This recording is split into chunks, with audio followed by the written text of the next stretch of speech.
Ester का ग्रंथ अध्याय 1। मुर्देकाय का स्वप्न। महाराजा अर्थजेर्सस के शासनकाल के दूसरे वर्ष निसान मास के पहले दिन मुर्देकाय ने एक स्वप्न देखा। मुर्देकाय याईर का पुत्र था, याईर शिमाई का और शिमाई कीश का। वह बेन्यामीन कुल का था। वह सूसा नगर में रहने वाला यहूदी था। वह प्रतिष्ठित नागरिक था और राजा के दरबार में सेवक था। वह उन बंदियों में एक था जिन्हें बाबुल का राजा नबूकदनेस्सर यूदा के राजा यकोन्याह के साथ यरूशलेम से ले आया था। उसका स्वप्न ये था, कोलाहल और हंगामा सुनाई पड़ा, बादलों का गर्जन, भूकंप और पृथ्वी पर बड़ा उपद्रव। फिर दो बड़े परदार सर्प दिखाई दिए जो एक दूसरे से लड़ने को तैयार थे। वे जोर जोर से फुफकारते थे। उनकी फुफकार सुनते ही सभी राष्ट्र, धर्मी राष्ट्र के लोग से युद्ध करने को तैयार हो गए। वह अंधकारमय और विषादपूर्ण दिन था। पृथ्वी पर विपत्ति और घबराहट, दुख और भारी आतंक। धर्मी राष्ट्र के सभी लोग आने वाली विपत्तियों के कारण भयभीत होकर अपने विनाश की आशंका से ईश्वर को दुहाई देने लगे। उनकी पुकार पर एक छोटे सोत्र से एक बड़ी नदी, एक उमड़ती हुई जलधारा फूट पड़ी। सूर्योदय के साथ प्रकाश हुआ। दीनहीन लोग प्रतिष्ठित किए गए और वह शक्तिशाली लोगों को निगल गए। जगने पर मुर्देकाय उन स्वप्न और ईश्वर की योजनाओं पर अपना पूरा ध्यान केंद्रित कर रात तक उसका अर्थ तरह तरह से समझने का प्रयत्न करता रहा। राजा के विरुद्ध षड्यंत्र। उस समय मुर्देकाय बिगतान और तेरेश के साथ, जो राजा के कुंचुकी और महल रक्षक थे, प्रांगण में विश्राम कर रहा था। उसने उनकी बातचीत सुनी और उनके षड्यंत्रों की छानबीन करने पर उसे यह पता चला कि वे राजा अर्थजेर्सस का वध करना चाहते हैं।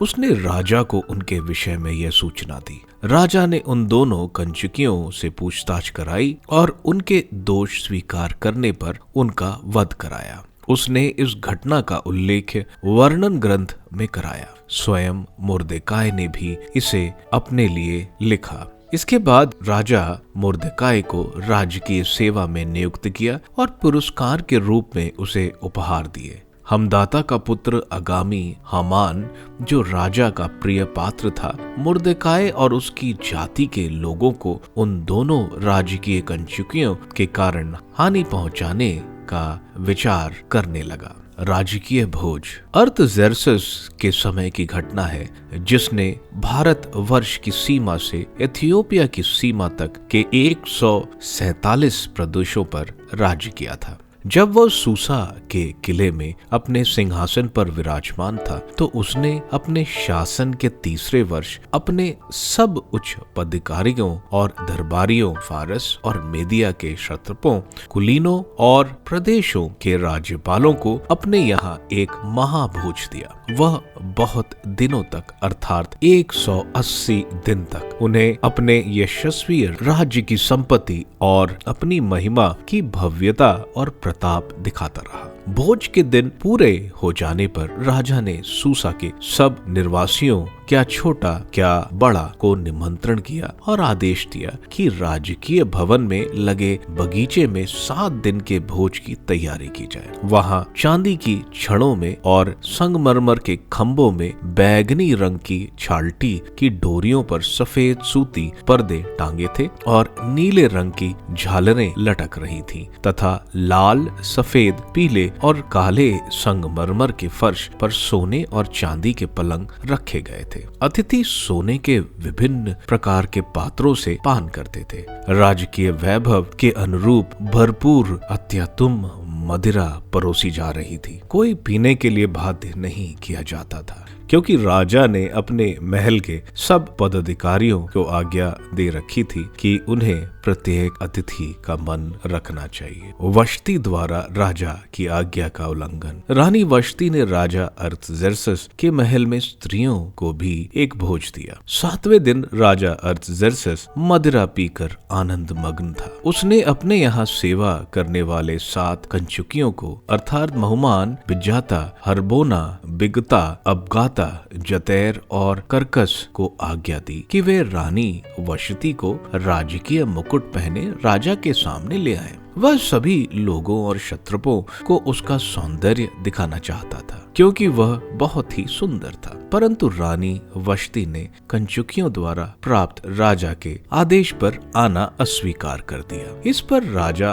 प्रसन्न हुआ, उसका क्रोध भड़क उठा। राजा द्वारा रानी वष्टी का परित्याग। राजा कानून और न्याय के विशेषज्ञों से परामर्श लेकर शासन करता था, इसलिए उसने उन विद्वानों को बुलाया जो परंपराओं से परिचित थे और जो उससे सबसे निकट थे, अर्थात कर्शना, शेतार, अदमाता, तर्शिश, मेरस, मरसना और ममकान को। वे फारसियों और मेदियों के साथ प्रशासक और राजा के दरबारी थे। राज्य में उनका प्रथम स्थान था। उसने उनसे पूछा, रानी वष्टी ने असुर के राजा की आज्ञा का तिरस्कार किया जिसे राजा ने कंचुकियों द्वारा भेजा था, तो कानून को ध्यान में रखते हुए वष्टी के साथ क्या करना चाहिए? तब ममुकान ने राजा और प्रशासकों के सामने कहा, रानी वष्टी ने केवल राजा के ही विरुद्ध अपराध नहीं किया बल्कि सब क्षत्रपों और सब लोगों के विरुद्ध भी जो राजा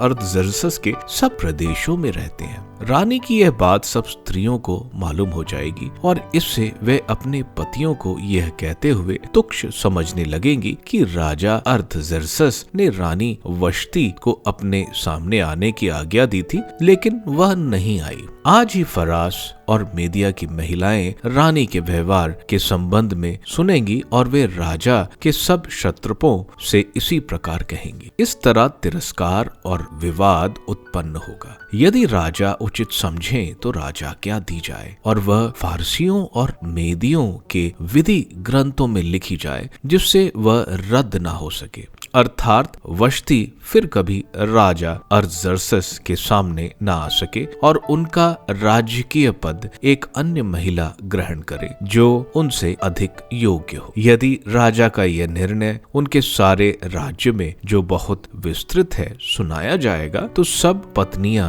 अपने अपने पतियों का सम्मान करेंगी, चाहे वे बड़े हों या छोटे। राजा और प्रशासकों को यह परामर्श अच्छा लगा और राजा ने ममुकान के परामर्श के अनुसार कार्य किया। उसने अपने राज्य के सब प्रदेशों में राजकीय आज्ञा की घोषणा कराई। प्रत्येक प्रदेश की भाषा और लिपि में वह यह थी कि प्रत्येक पुरुष अपने घर का स्वामी होगा और उसके यहाँ रहने वाली सभी स्त्रियां उसके अधीन रहेंगी।